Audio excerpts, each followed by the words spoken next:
Okay, we're back. We're live. I'm Jay Fidell. And this is the 3 to 4 block on Wednesday already. Whoa. We just followed Donna Blanchard, but she didn't leave the studio. We still have her. We are so happy.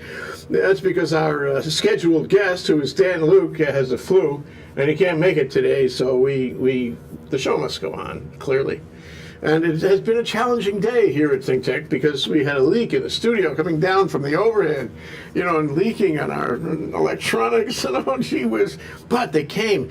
Pioneer Plaza is so great. Teddy's the maintenance guy. He came, he fixed it. No more leak and no damage. We are so happy. Really wonderful. This is a great building. Come, rent space. Nice plug. And if you didn't know, Think Tech is at the lower level, the Pioneer Plaza, 900 4th Street Mall. That's where we broadcast. That's where we do our Skype. That's where we, do our creativity, which is one of the reasons we're doing this show, which we call Schmoozing at the Kumu.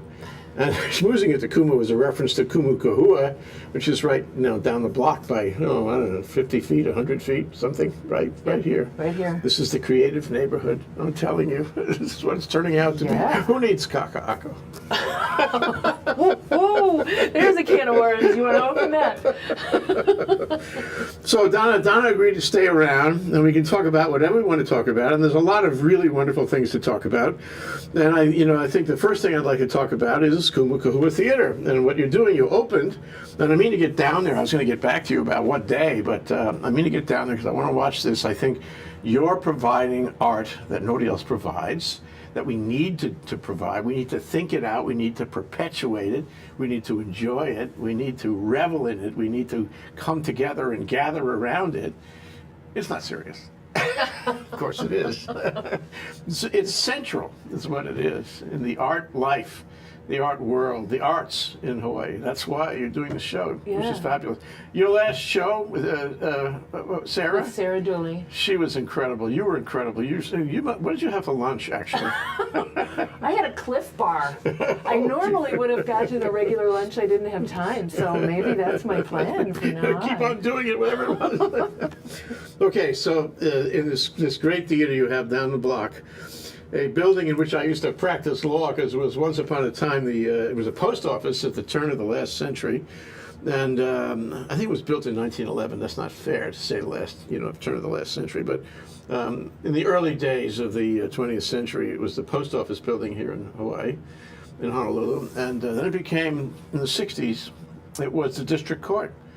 Lord knows why they did that, and there were little classrooms kind of affairs with little kids' desks, the kind of desk that went around like that, you put your elbow in the desk, little, and there was for kids, and you go in and you'd sit and wait for the judge, with the little tiny, you couldn't spend much time in there. It was very uncomfortable and small. There were 2 courtrooms. That was it. That was the district court. How long was it district court?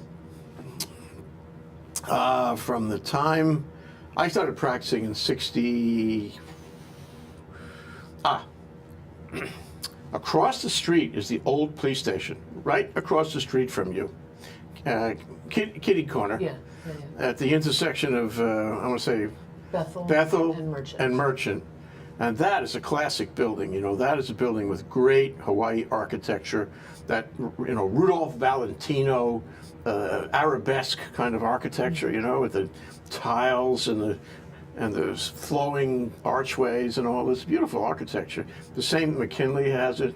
The Museum of Art has it. There's some homes that are spectacular homes up on Pueo Drive near Diamond Head that have this fantastic architecture. There are other places I'm sure I can think of. I think Farrington has some of it. These are beautiful pieces. Unfortunately, it ended and nobody wanted to do it anymore, so they got locked in amber. But one of them was the old police station. And I remember when I first came practicing here, that's where we had to go to the district court. And it was a zoo. Every morning you'd go in and, the start of the cattle call, they called it at 8:30 in the morning, and lots of hookers, lots and lots of, from the night before, it was a pretty active place. There was the district court, which is a mix of criminal and civil, so that's where all those small claims things were happening, and I always loved that building. But then, and I guess it was probably around 1970 or 71, They changed it, and they made it into, I don't know what's in there, I think city offices, and then There's archive stuff. something. I mean, really, it's underused because this is a building that was built as a public building, you know, for the public to come and enjoy. There's art there. You take a walk sometime. You know, these tiles on the wall, this combination of colors of sort of Mediterranean colors, really nice. Anyway, so then they made the old post office building, which wasn't being used because there was another post office, which is now where the Department of Commerce Consumer Affairs is, you know. Maybe the post office is still in the back of that building, downtown post office. That's where the P.O. boxes are in that building, you know, it's the old federal building. And the post office from the turn of the century got to be made into the district court. Okay, and it stayed that way for a long time until the district court moved to the American Savings Building on 4th Street, just a block away. And then ultimately they built the big one on Alakea Street, Alakea Hotel, which is where it is now. It'll be there for a long, long time. But suffice to say, you know, there are shadows, there are ghosts in your building at Kumu Kahua. My goodness, all the stories, all the Sturm and the Drang. Yeah. I can tell you about some of those cases. I was there. Oh. You don't want to hear about it now, though. That would be interesting. You know, we have someone approached me to ask if they have a ghost hunting group. They'd like to come in and film and measure and scope out the theater. And theaters and ghosts have a long history. Sure. You know, most theaters have a ghost light. There's the Phantom of the Opera, right? Well, yeah, there's Phantom of the Opera.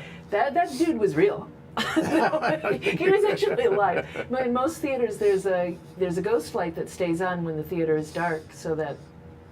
A ghost light. Yeah, there's what actually. What color is this? Red. Don't say red. There's usually just a black pole with a bare light bulb. Is that and why? When the curtain goes down and, you know, the audience is gone, the ghost light goes out onto stage and illuminates the stage until people come back the next day to liven it up. I always thought it was just, you know, because the insurance required it, or fire or something. But no, it's a ghost light. Yeah, it's a ghost light. I know this is it all comes together for me now. So there is a special life in every theater. A theater is never just brick and mortar, never. There are people who live in a theater, you know, at night. Yeah.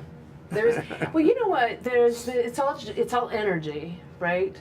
And I think as an actor, the characters that I have been able to play, to embody all of that energy, actors have to be careful to make sure what you choose, what you take home with you. And I really do believe it. I'm not one of these, you know, mystical type people, but I really do. That's okay. Believe if you want to be that, Donna, you can be I'm really not. But you know these actresses, you know. I do think that all of that energy stays in a room, and I think when you have a theater where theater has been going on for years and years, that some of it is going to stay in the walls. It's just there. It's palpable. I absolutely agree with you. Every production, every episode of every production, every rehearsal, it's all still there. Yeah. All of it. But the same energy goes for a courthouse. I agree. Talk about emotion. Well, talk about courthouses being theaters. Yeah. I mean, you know, we stumbled on something here. I'm not kidding. Courthouse theater. You're starting to get it. There might be some connection. You know, they do theater in court. Oh yeah, there's an audience. There's a message to convey. Whoa. There's a, you know, you're successful or you're not. I always thought that lawyers who wanted to be litigators and go to court, you know, they had a certain theatrical thing. You know, they needed to perform. Now, it wasn't just for the judge, it was for anybody in the room. And I always thought, too, that if you wanted to, this is two-sided, if you ever wanted to be a litigator, you should go to acting school. You want to affect people. I mean, what is it about acting but affecting people? You're not doing it never, ever in a vacuum. You're doing it to have some kind of intended effect on the people who watch, right? Right, and ours as an actor is a story that we want to convey.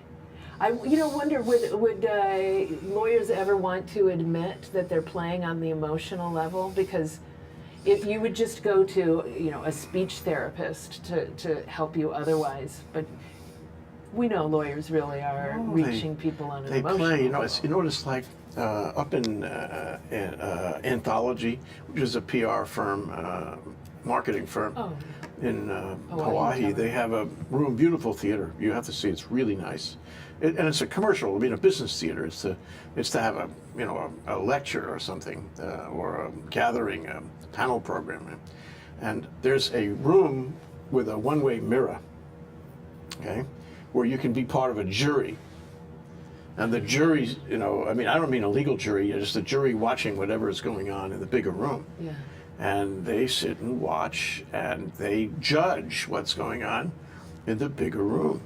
And this is an opportunity for marketing people, which are, you know, actually psychologists in disguise, right? Yes. Try to figure out. And anthropologists. Right, it's all there. That's why they call them anthology, you know, I think. Anyway, maybe not. But the idea is that this is psychology at work, to see what affects the audience, what kind of statements, what kind of movements, what kind of, you know, approaches, pitches will work on an audience, and the jury watches to see how the people in the room react to what is being presented to them, both you know, like PowerPoint graphics and sound and speeches, statements.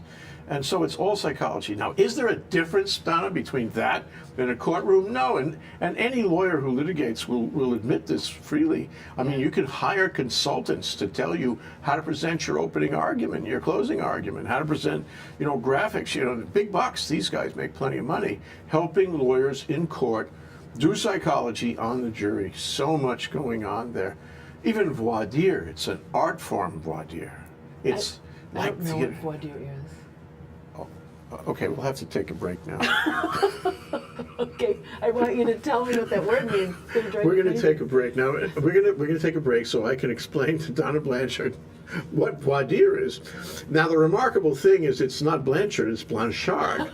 She's French, and voir dire is a French word. It's incorporated in our judicial system. So when we come back, everything will have changed. This is Schmoozing at the Kumu. I'm Jay Fidell. That's my friend Donna Blanchard. We'll be right back after this short break. I'm Hong Jiang, host for Asia in Review on Tuesdays. And I'm David Day, host for Asian Review on Thursdays. Both of us broadcast our respective shows at 4 p.m. And my topics tend to deal with questions related to environment, culture, history, and sometimes human rights. And my shows tend to be on international business, foreign policy, geopolitics, and national security. And you can watch our shows live on the ThinkTech website at thinktechhawaii.com. And you can also watch us on YouTube or Olalo. So come join us on Thursdays at 4 p.m. I'm David Day. And on Tuesdays at 4 p.m., I'm Hong Jiang. Aloha. Aloha. Okay, we're back. We're live. We're schmoozing at the Kumu here on Think Tech Talks with my friend Donna Blanchard, who is the host of The Arts in Hawaii, who just finished a wonderful show in the 2 to 3 block with Sarah Dooley in New York by Skype. That was a great show, and I'm going to put a red dot on our world map to show that we Skyped with Sarah. That could have been called Skyping with Sarah, by the way.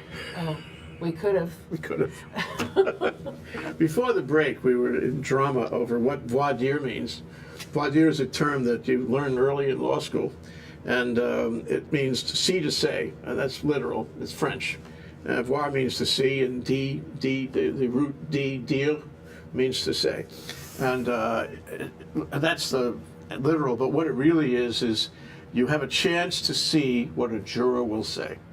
A prospective juror. So you can interrogate him, you can say, are you really fair and impartial?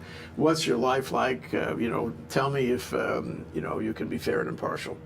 And the judge also gets to ask questions, and at the end of the day, you can exercise a peremptory challenge, which means for no reason, based on, your perception, except that you can't have a bad reason. If you're doing it on the basis of illegal bias or things like that, prejudice, that's not going to work. But usually it's because you think that it's for cause. And for cause means you have found something in this juror that makes him an impossible juror for this case. It means he's got some kind of special knowledge or bias or something that makes him unqualified to serve as a juror. Okay. That's why they ask voir dire. Okay? I thank you for that education. And I was called for jury duty just last week. A week or two ago, yeah. And every single, I'm really anxious to go in and do my duty. And every single time the case gets settled, I don't get to go in. When they know you're in the panel, That's they when settle. They Settle at once. Because they know that one, she's going to be tough. You don't want her in the room. I'll tell you a story, just a small digression, and we'll get back to the real deal. Okay. It's your show. It's your show. Schmoozing at the Kumu. Oh, yeah, that's right. So I was doing a jury trial one time, and the panel was in the back of the courtroom, just waiting to be voir dire, impaneled and then voir dire. And they wait. Sometimes they wait a long time, as you know. And the judge threw out a question to everyone in the room, and he said, "Is there anybody here in this? Must have been 100 people in the room. Is anybody here who feels that he or she cannot fairly serve on this jury, in this case?" And one woman stood up, and I knew her, and she knew me. And she said, "Judge, I'm afraid to tell you that I do not believe that I can serve on this jury." The judge said, "Why? How do you seem so confident of that conclusion? Why do you believe that you cannot serve on this jury?" She said, "Well, I can see that Jay Fidell is one of the lawyers in the case. And I know Jay. And I know him for many, many years. And he is one of the nicest, most wonderful human beings I have ever met in my life. And whatever he says, I know I would believe. And if he said one thing and one of the other lawyers said another thing, I would believe Jay anytime." And the judge said, "Get that woman out of my courtroom immediately."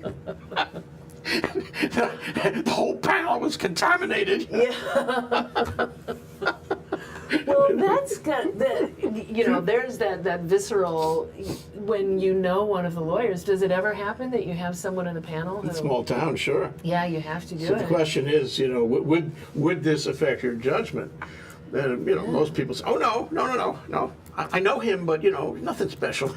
I still, would, treat the evidence and listen to the instructions and so forth. Do you believe we can do that we're able to really, you have someone that's been a family friend for decades, someone you really trust and care for? Do you think it's possible to be completely unbiased about that? No. Yeah. No, we're, nothing special here, but we're all mammals. That hasn't changed and won't, And they were talking about that in the previous show with Danielle Conway and some law students, and how, sometimes it's hard to separate, the emotional aspect, the mammalian aspect, from what, people expect you to do in terms of being totally rational. And this takes me back to the point about the theater, doesn't it? Because, psychology is at play both in the courtroom and the theater all the time. And if you want to get the ball in the hole, if you want to, hit it right on the mark, make the point, deliver the message, score one for the good guys and have them understand a great truth in the universe, you use psychology, don't you? Acting is psychology. I'm sorry I said that. Yeah.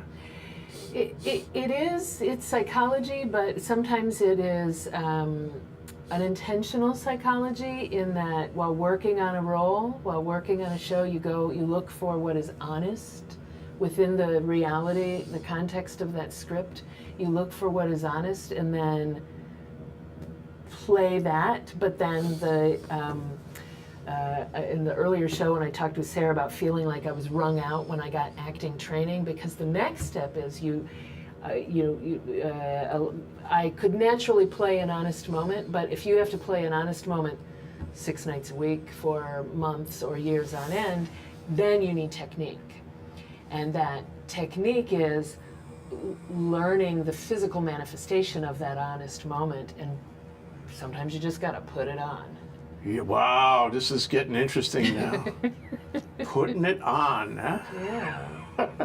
Yeah, because sometimes, you know, that honest moment, and I don't know that lawyers have that luxury of. Well, I think, I mean, for me anyway, I've been there and I've felt right down in my boots, I felt really strongly, philosophically, ethically, you know, that my client was right. Now, maybe that's self-deception, you know, maybe lawyers have to represent the interest that hires them, but, you know, sometimes they actually really agree with that.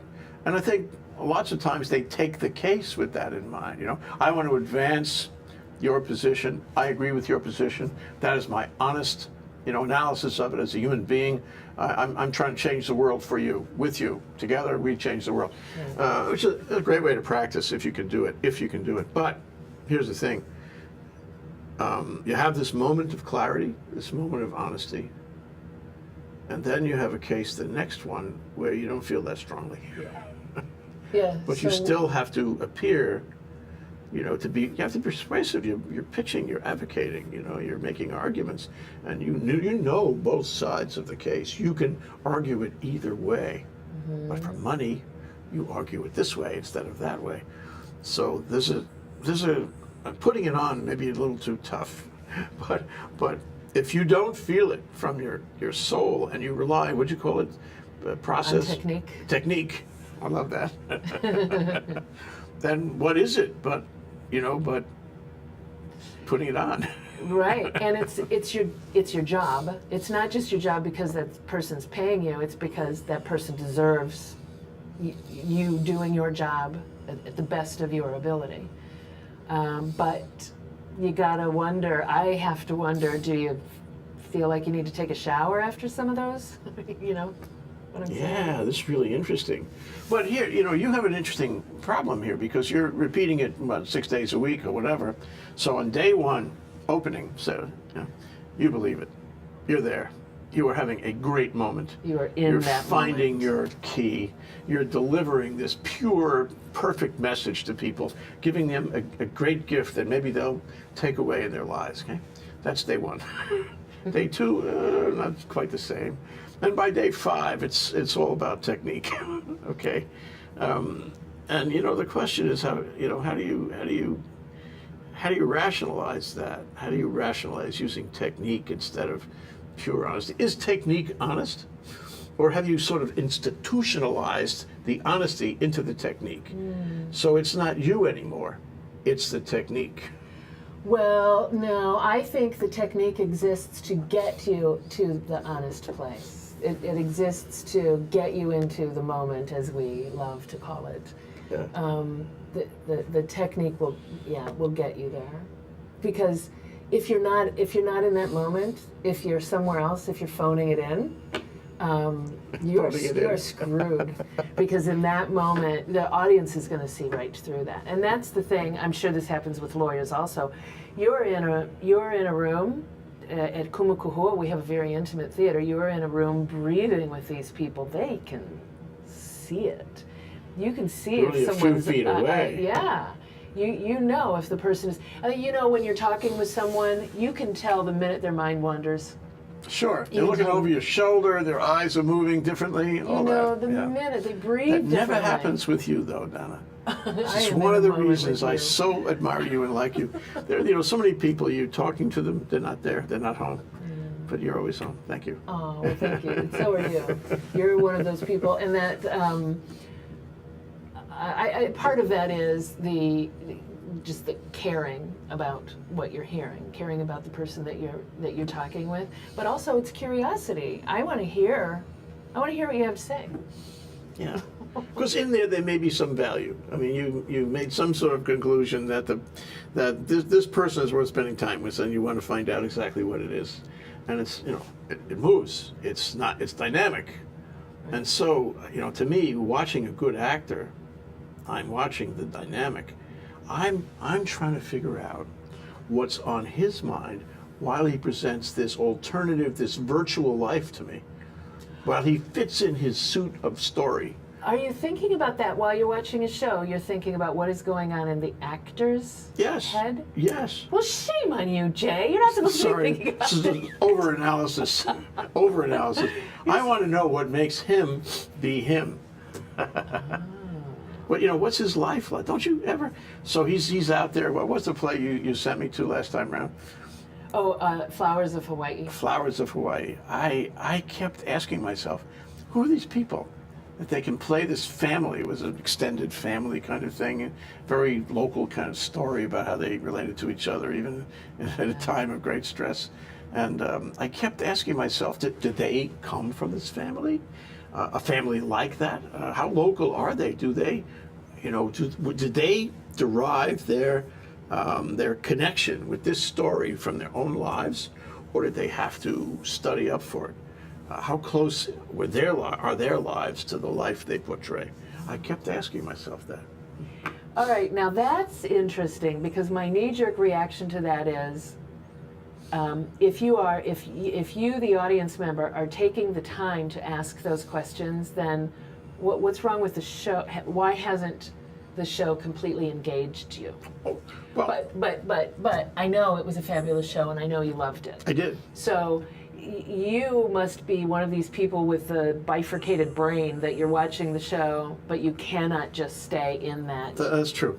I watched it with one side of my brain, and I analyzed it from the other side of my brain. That makes you good at what you do. To react to what's on the stage, beyond just treating it as the story and the message.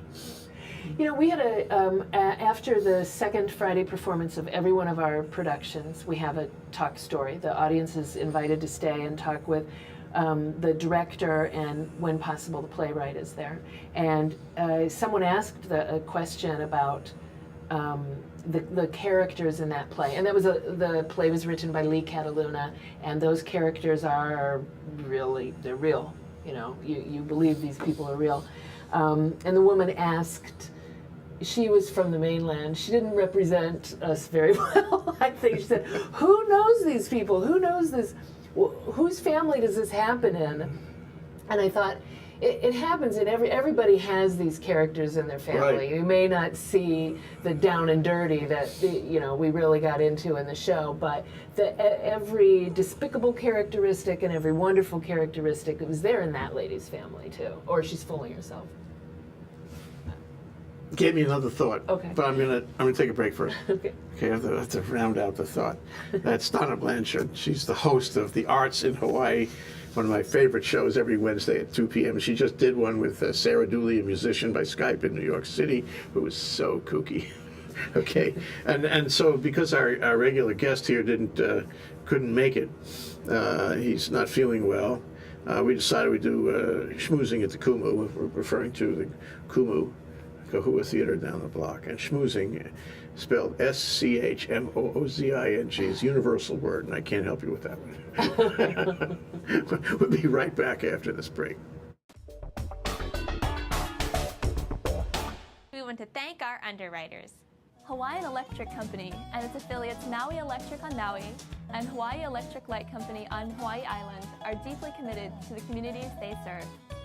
Galen Ho is a senior executive of BAE Systems, a global defense, security, and aerospace company. The High-Tech Development Corporation, the state's leading technology agency, attached to the Department of Business, Economic Development, and Tourism.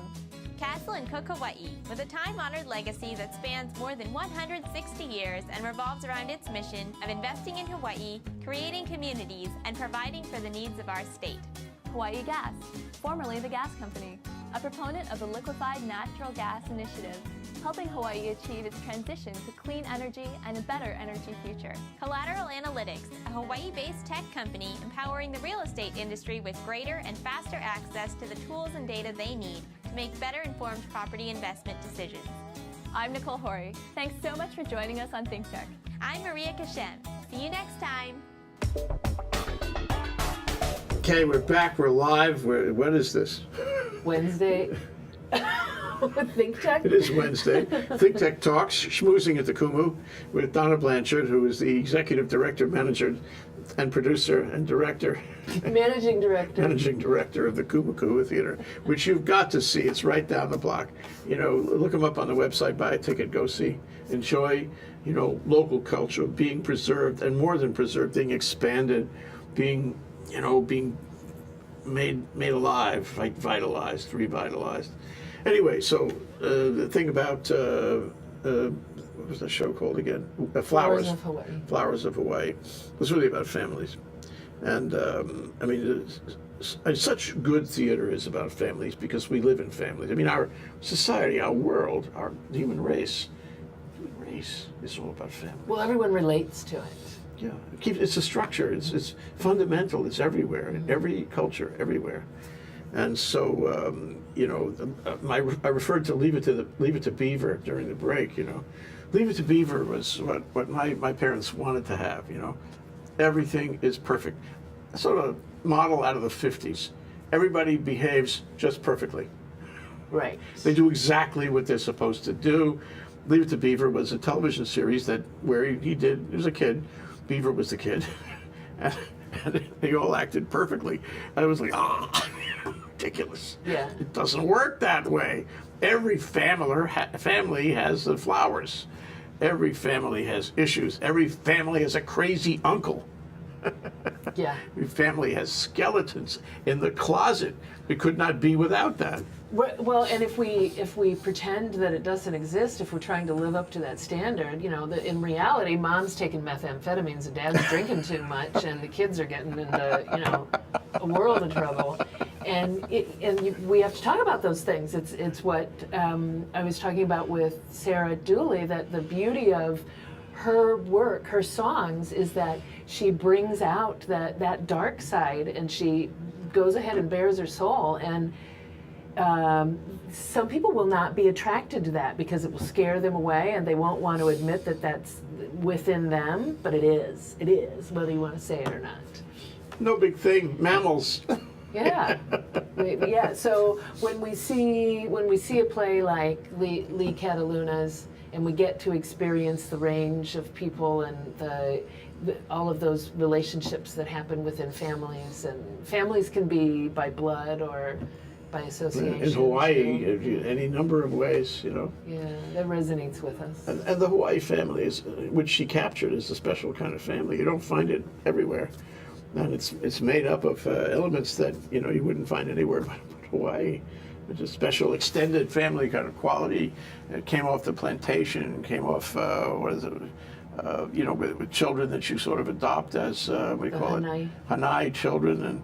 And it lives in its own world. I think she captured some of that. If you go to the neighbor islands, you find that lots more than I think here.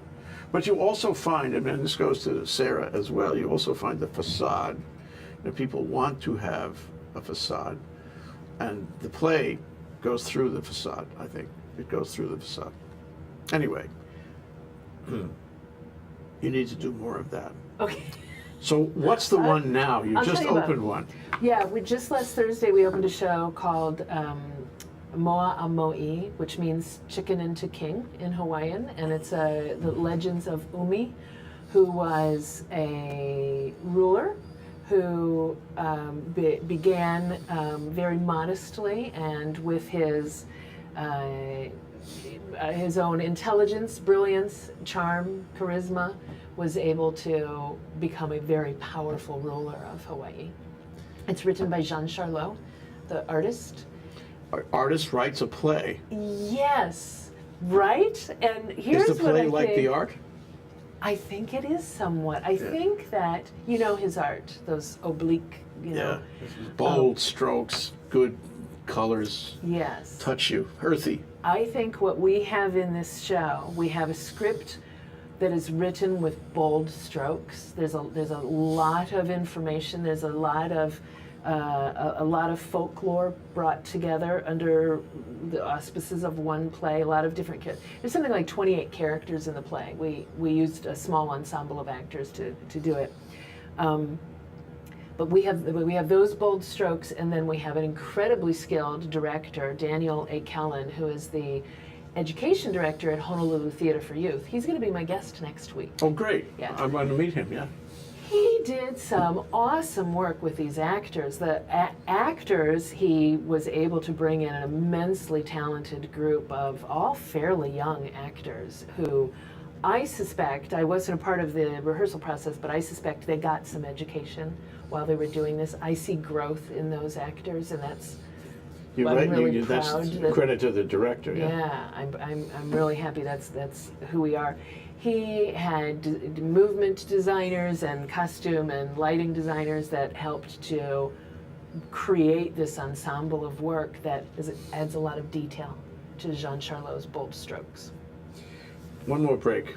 Then we'll come back, and I want to know your role in creating a work like that. And I want to know whether it's like Sisyphus, and in what ways it is like Sisyphus.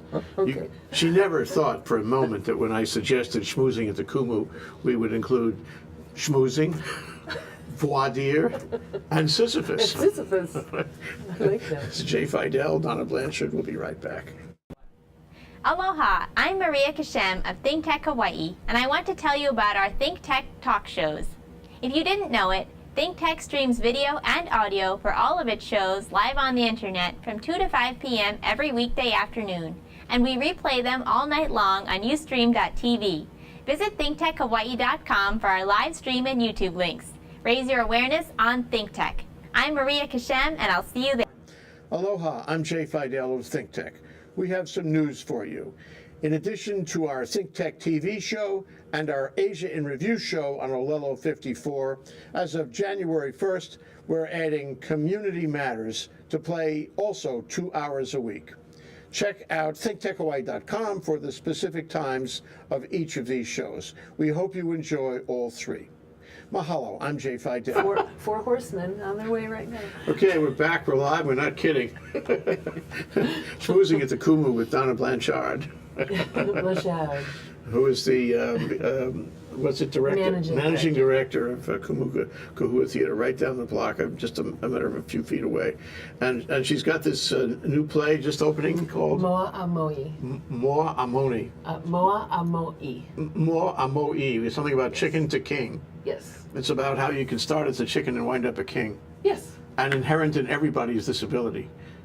Not disability, this ability. Yes. To go from chicken to king, which is nice. I mean, it's a nice statement of the human condition, isn't it? Yes. So I wanted to ask you about Sisyphus, because, you know, I mean, you're telling me that, you know, the director did a great job and learned new things. You know, the players learn new things, and it's a winner, okay? And you sit and you watch this happen over and over again.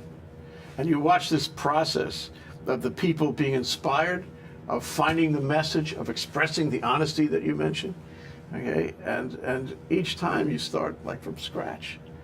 Each time you begin, you don't know if you're going to be as good as the last one. There must be a certain amount of tension in that. Yeah. Tell me. Every season, every show, every season. And let me say that as managing director, my role is most of my time is spent in the office and out among people.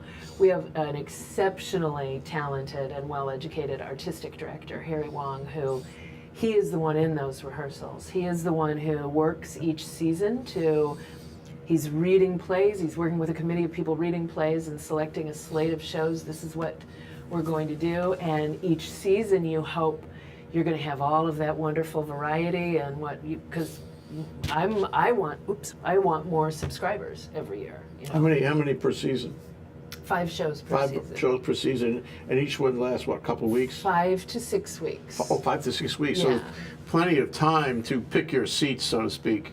If you are a subscriber, Oh, you yes. will be able to go, even if you're taking a trip to Bolivia at some point in a way. You can still, yeah. Yeah. And we have, we have subscribers who, even if they are gone during one show, will double them up on the next. Oh, that's great. That's great. Yeah, And it's nice to take your friends to this sort of thing, because that way you share. You share going in and you share coming It's out. the coming out. It's the conversation after the show.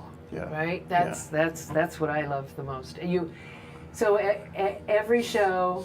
Harry's in there working with, he's choosing the directors are choosing the actors together, they're getting the designers together, and you're right, everyone is a completely different experience. I think because of who we are, we attract some great talent to us. That is important. And my job is I want to make sure that I'm telling people about the shows, I am marketing the shows, I'm reaching people. Part of my job is understanding and relaying the message that it's important for you to see every one of our shows. You may like one more than another, but it's important for you to be a part of supporting every one of them because of who we are. We're encouraging playwrights in Hawaii, and we're putting their work on the stage. Sure. We're bringing you work that is about this place, and we are singular in that mission. And I still don't know of a brick and mortar theater anywhere else in the United States devoted to theater of place. So, I mean, a lot of people say, oh, I want to perpetuate the local culture, the Hawaiian culture especially, and I have all these, things I stand for in that regard, but they don't realize that this is core stuff, just like the music, at least as much as the music. The music tells you orally, this tells you visually and orally. There's a whole new dimension when you do this. So I think it's very important to this whole notion of perpetuating Hawaiian culture, to perpetuate Hawaiian stories in Kumu Kahua. And we do it in a fearless way, really. I noticed that in the flowers thing. Now, we don't want to talk about sex on this show here because this is a family, Think Tech is a family show, but had you gone to see Flowers, you would have seen it and heard some stuff right there, a few feet away. It was truly amazing. Do you have any questions, issues about that?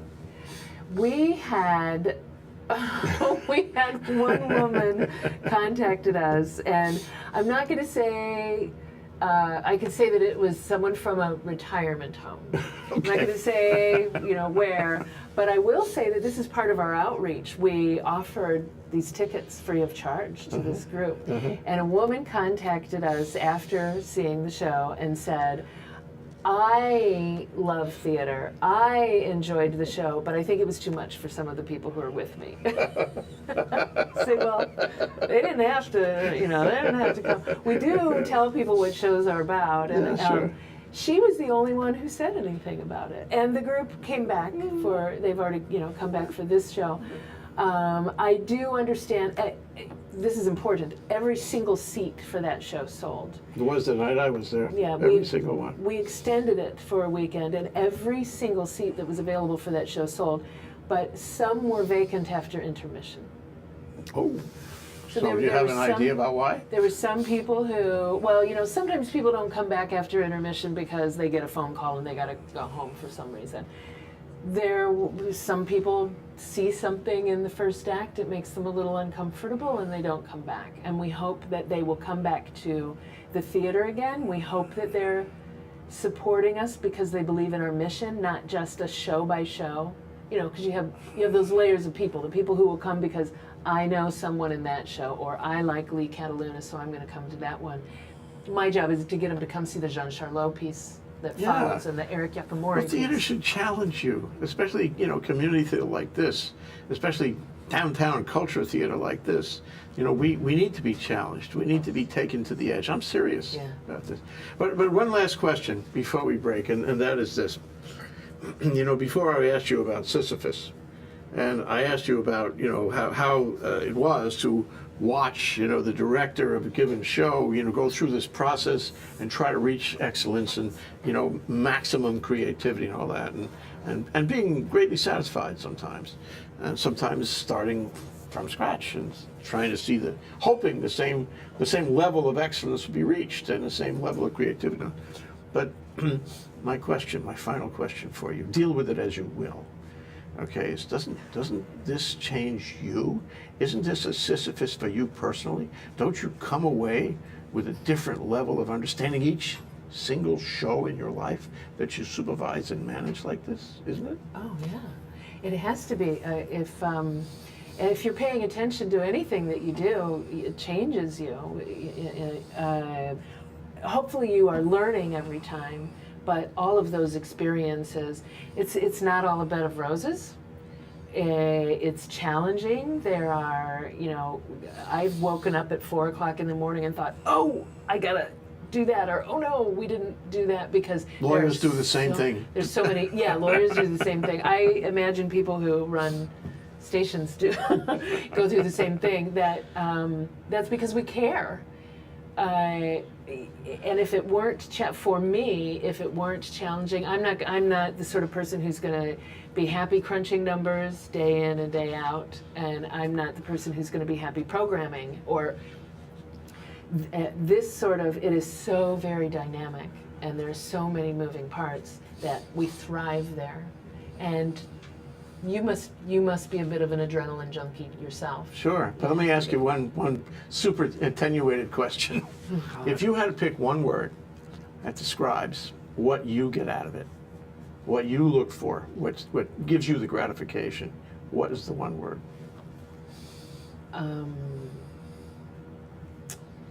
Exploration. Ah, there we go. We have a lot in common. That's Donna Blanchard. She's the directing manager, Managing director. directing manager, executive manager, directing manager of Kumu Kahua Theatre down the block. And we've been schmoozing at the Kumu this afternoon. We have had such a good time. And we did this completely ad hoc. Wonderful. Thank you, Donna. Thank you very much, Jay, for everything that you do. For everything you do. Okay, we'll see you in a little while for Wednesday, Hawaii, the state of clean energy. You'll see. We're not kidding. We'll be back.